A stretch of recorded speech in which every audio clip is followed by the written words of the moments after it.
Hello and welcome to this continuing series on Unity Dots. Here we're taking a look at some lessons on specific subtopics, things as a beginning developer using Unity Dots that you might be curious about. Now, this one I don't see too much mentioned in the documentation or in forums, but I've found it to be particularly interesting. By default, Unity Dots wants to execute things many times. And it's somewhat of a trick to have something happen exactly once. So I'm going to show an example a bit how we can have things happen forever and how we can change them so that they happen exactly once. So my name is Sam. I am a Unity game developer. I have over 20 years of experience in game dev, the last decade or so specifically within Unity. I am available for remote contract hire as a game developer and an educator. My experience includes creating games on top of Unity, shipping for all sorts of different platforms, as well as teaching at universities, as well as using online forums such as Udemy, Udacity, Skillshare, etc.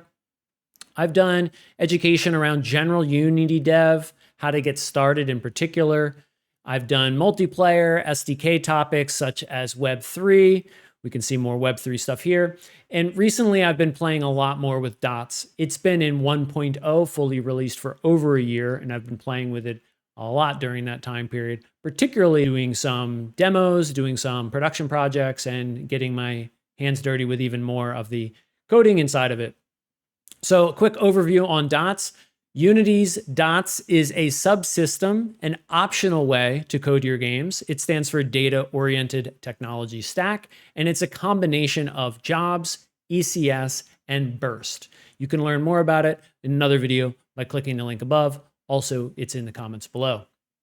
So why would we use Dots? If you want to see this example, click the link above. It is a video that I did of this Dots example running with tons and tons of different entities, running full screen here, and you can see that there's just lots of stuff moving around, and we've got a really solid frame rate throughout. I've got a pretty beefy game computer, but this is a simple demo that's not been optimized or anything, and it runs really great. And it begins to show you the scaling possibilities that you have when you're using Unity Dots. You can create much bigger worlds that run on even less powered devices like VR and mobile with a dependable frame rate for your audience. Now, during my learning of using Dots, I created some reusable tooling and I share them through this RMC Dots library. You can grab that for free. It's within the project we'll be looking at today. And it's also got some helpful lessons and examples that you can learn from. It contains the library itself as well as samples, and you can watch a video dedicated on it with the link above. Here we're going to jump right in. I'm using the RMC Dots examples repo, which you can get the link at below and open it up. It includes a Unity project with all the dependencies that you need from Unity, as well as my flavor of Dots, and you can get started there. So if I download that, open up the Unity folder within in the Unity Hub, and then I can go to the package manager and look at all sorts of different samples. So let's see this in action inside of Unity. Here we are in the RMC Dots examples project. I can go to the package manager here. Let me make that full screen. And it already has everything ready to go. If you just want to work within the assets folder, you're ready to create some dots. If you want to see some examples or samples that we've got here, I'm going to be looking at the RMC Dots lessons here, but there's also a library demos that has lots of different demos that are feature specific to my custom library. You can see complete games that are created using Dots. I've got two games in there, a Pong and a 3D rollerball game. Each of them are done once with game object OOP approach and separately done with Dots. So you can compare those two and use them as a learning resource. Then I've also got a Dots game template in there so that if you want to get started and just have a very basic scene that already has a little bit of these dot systems involved, including input, rendering the graphics, sound, things like that, it's a fantastic place to start. Even after you've learned the fundamentals, it's really a great place to hit the ground running. So I'm going to bring in the RMC Dots lessons, just that one. Unity's going to recompile here, and I'll expand out to the specific example that we want to take a look at. We can expand out and see a few different lessons we've got here. The one I want to look at here is execute once. So let's go ahead and run this scene. The scene itself has a dots subscene. We can expand that and see inside of it. We've got one game object that has one execute once tag authoring component, and we'll run the scene. Now, in some of these demos, including this one here, there's not much to look at in the game window. It's more about looking at the code, and maybe there's a debug log statement in the console to help you follow along. So that's what we've got here. So if we look at these, in the console window, we've got execute once. That's just introducing us to this particular demo, so we know we're in the right scene. And it shows that this trace happens exactly once. That's in one system. And that this trace happens exactly once, and that's in a separate system. So you can imagine when you're running functionality within Dots, you might want to have multiple systems operate exactly once on a given entity. Or you may want to have them operate forever and ever. The default behavior is pretty much to run forever and ever, executing once per frame for the duration of your scene. But this particular topic is, how do we trigger things to happen exactly once? You quite often do want to do that to, let's say, set up and initialize an object, or check the status of something exactly once and then maybe store that somewhere else for reuse. So let's see how we would set this up. In the scripts folder here, I've got everything that we need for this demo. We've got the execute once mono behavior, which just gives us this trace statement. It doesn't do much else. Then we've got a demo system that is going to run as kind of the result once we've tricked the system into operating just once. But let's start with the very basics. We'll start with, in Dots, there's the concept of entities, or the ECS component framework, and that stands for entities, components, and systems. So what we're going to look at here is an example of a component. Something of note here is that I'm calling this the execute once tag. This is a component, and a convention that many Dots developers use is, if you have a component, but it contains no data, then you choose to name it with the word tag at the end. We're just kind of using it to just mark that something is or isn't true. Perhaps you could think of it something like a Boolean. If we go in and introduce some value here, like an int called my number, then it's no longer a tag in what we commonly refer to as a tag. So you may choose to change the component to something like my execute once component. So those two naming structures, everything here really is a component, but just to mention that the convention is, if it contains one or more pieces of data inside, you may name it component at the end. It's up to you. And if it has no data inside of it, and you're really just using it to flag or to tag a situation like a Boolean, then you would have that original name that I gave it there, execute once tag. Now, what are the things that we can do with any component, including a tag? We can add it to an entity, we can remove it from an entity.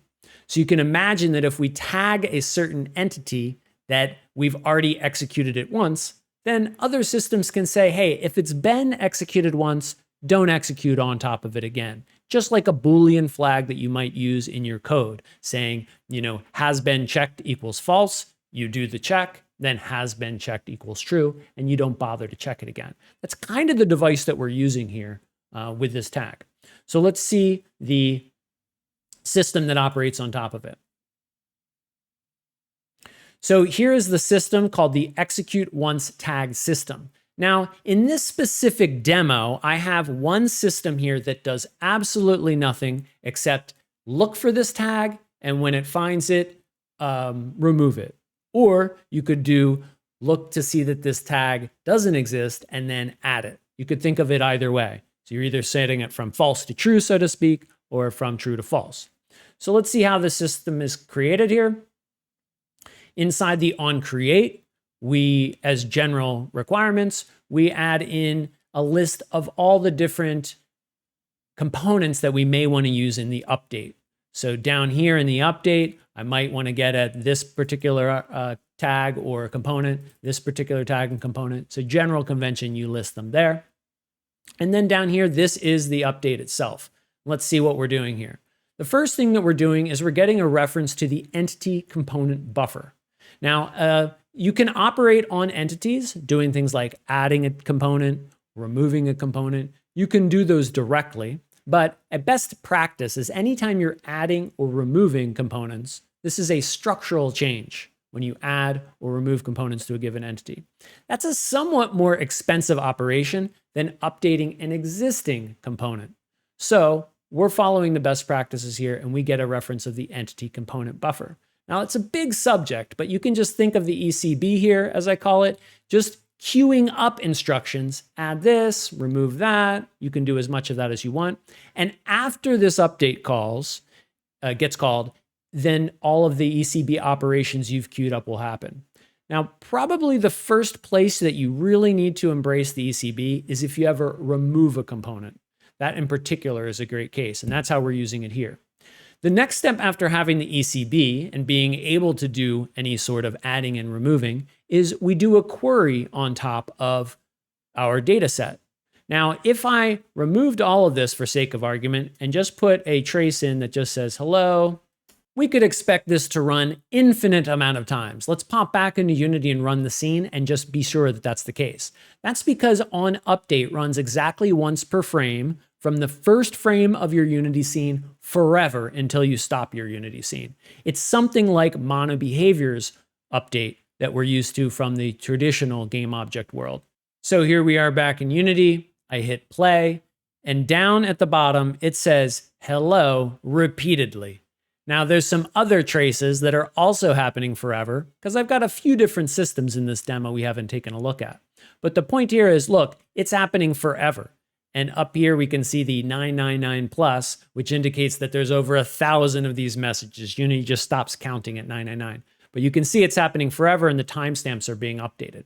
Now, what is an important distinction here to make is that that's the default behavior.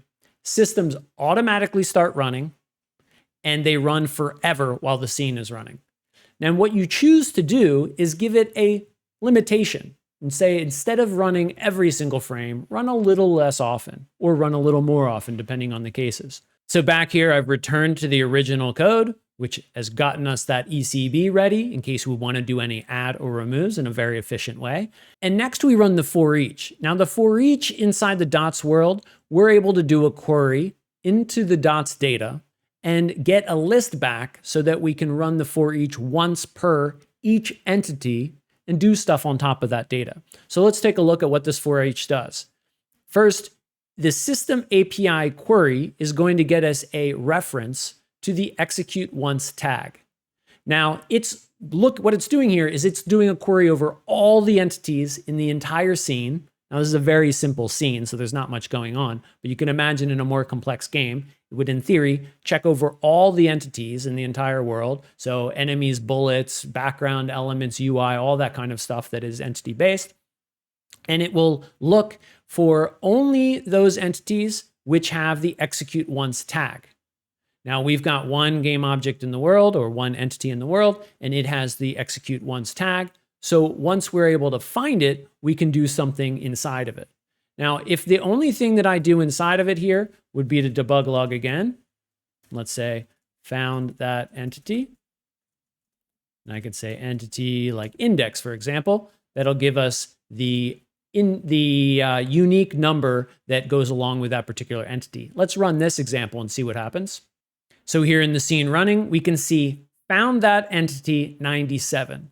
Now the number 97 isn't in itself too interesting, but just know that every entity in the game world gets a unique number, and this one that has this is particularly 97. If we had two entities in the world that both had this component, we would see that trace happen twice. Let's test that out now. So here in the scene, I've got one execute once tag authoring. Let me just duplicate that. So now we've got two of them. They have identical stuff on top. They have what's called an authoring component. If you're not familiar with that, the earlier videos that I talked about would give you more info. But each of them introduce one entity that has this tag on it one time. Now, if I run the scene again, here we can see we've got 97 and 98. And in this particular case, notice that they are consecutive numbers. You may not always have that in the case. And again, it's not particularly important what that number is, but this debugging process here just helps us know that there's two things in the world that it has found. I'll go back to just having one, as we did originally. And now let's return to the code. So notice that it still ran forever. It ran on that one, number 97, forever. And then when I had two things in the scene, it's running on those two, 97 and 98 forever. So you can see that the default behavior here is about looking into the scene, grabbing a list of one or more compatible entities and running on them forever. Now, for moving your character around, that might be what you want. You might want it to always be on. But think about all the different use cases in game development where you want to be able to turn a particular piece of functionality on or off. And that's the real inspiration behind this lesson on how do you execute once. So one of the ways you can do it, there's a couple different ways, but one of them is that because we have the execute once tag on them already, if we simply remove them, here's what would happen. Let's say it would go through and it would find entity, I'll use the word 97. Again, it's not particularly important, but let's say it finds it. Then it's going to remove the tag from 97, remove the tag on entity 97. Then next frame, when Unity prepares to run all the systems again, it's going to come up here, run the update. It's going to grab that ECB again. We'll talk about the ECB a little bit more in one moment. Then it's going to come here, and this time, because we've removed the only entity that had the execute once, it's not going to find anything here. And it's just going to skip over and it say like, hasn't found anything. So first time through, it finds the entity, then it removes the tag. Then the second time through, let's say it finds nothing. And then here it hasn't found anything. So we find the entity first, then we remove the tag on that entity. Then the next frame, it's going to find no entities that have that tag, and it's going to skip over this for each forever, unless some other system decides to change how our stuff is structured here. And that's exactly how we're able to execute exactly once. Now, if you wanted to execute, let's say 2 times or 7 times, the trick is find the situation where you want to stop and just remove this tag. Right? So I'm doing it as a trick to have something happen exactly once, but you can think about it being able to turn on and off functionality anytime. So here I've cleaned up the code, going back to the very original, and we can see we're going to run the scene in a second, and it's going to execute once. So remember, the role of that ECB is just allowing us to queue up instructions. They're going to be executed right after this. So if we imagine the update runs, then the for each runs, then after the update runs, the ECB will be running. And a lot of the things inside Dots are just really geared toward optimize running things super efficiently. So that's why we have to do this 2-step process of kind of creating a buffer and then using the buffer here. And if you want to learn more about that, you can check out Unity's documentation on buffers, but they're pretty standard. The things that you can do inside of it, let's take a look. We can remove a component, we can add a component, we can dispose, we can create entities, we can do some of the basic functionality, especially things that cause structural changes. Creating entities, destroying entities. Creating a component on an entity, removing a component from a given entity. All those things we consider structural changes. So we're just doing that here. So let's go ahead and run one more time. And here we no longer have the infinite loop of running, running, running. We see that the execute happens exactly once and that those traces happen. Now those are in 2 different systems. So let's go take a look at those other systems. But just remember, due to our logging that we did inside this one system, we are pretty sure it's not happening infinitely. And let's just take a look. So we were inside the execute once tag system. And I also created a demo system. You could imagine having a bunch of other systems in your game. One that handles the input, one that's moving your characters around, one that's moving your enemies around. And all of them, if you want something within them to happen exactly once, this is how we would do it. So let's look at this demo system one. And here, what it's doing is in the onCreate, it just says, hey, during the onUpdate, I'm going to want to start asking about the execute once system. So require for update is the best practice, what we do there. We're telling that the dot system that, hey, inside the update, I'm going to be asking about that. So that's the onCreate. Then in the update, pretty much like the last example we saw, I'm doing a query and I'm saying, give me all the entities with that execute once. So what happens is the very first frame, all 3 of these systems fire once. Then on the next frame, one of the systems does that removal of the tag. And this system here, it's looking for the execute once tag, but it doesn't find it. And if we look at the demo system 2, this is the exact same thing. So demo system 1 and 2, they have the very similar code You can see as I tab between them, just the name of the system is different and then the log statement. And I just do that to show that you can have 100 different systems and all of them are going to execute exactly once. Now, if we didn't want one system to find this, we could just remove the for each from one of the systems. Now, demo system 2 is not going to ever fire once even on that particular entity, right? But this is a trick if you want to have everything fire exactly once. So you can imagine in a more complex game, you're going to want to have some systems that are always running and some systems that run less often. And this is one of the tricks that you can do to have things execute 5 times, 3 times, or in our case, exactly once. Now, as we looked at that demo there, my general approach to learning DOTS functionality and to using it is first I learn how to prototype a given feature. In this case, how to execute something exactly once. Then I move into more of a production mindset and I think, well, how would that affect all the different systems? What's the interoperability between those? And that's where really I'm at now as I'm discovering different areas of functionality and different tasks that you would want to do.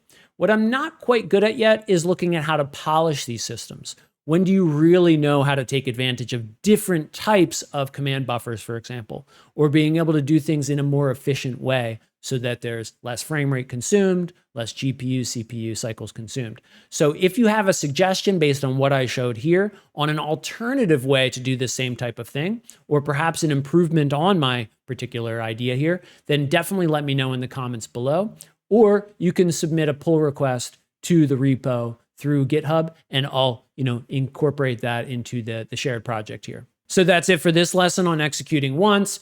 Again, I am really excited about using DOTS and I'm looking at doing my next projects either with traditional Unity approach of game development, which is still the vast majority of the opportunities that are out there. A lot of game teams are taking advantage of Unity and doing all of the great things that you can do. And there's an emerging amount of new opportunities coming with DOTS, and I would be especially excited to participate in something like that. So please do contact me and let me know, and thanks for today's lesson.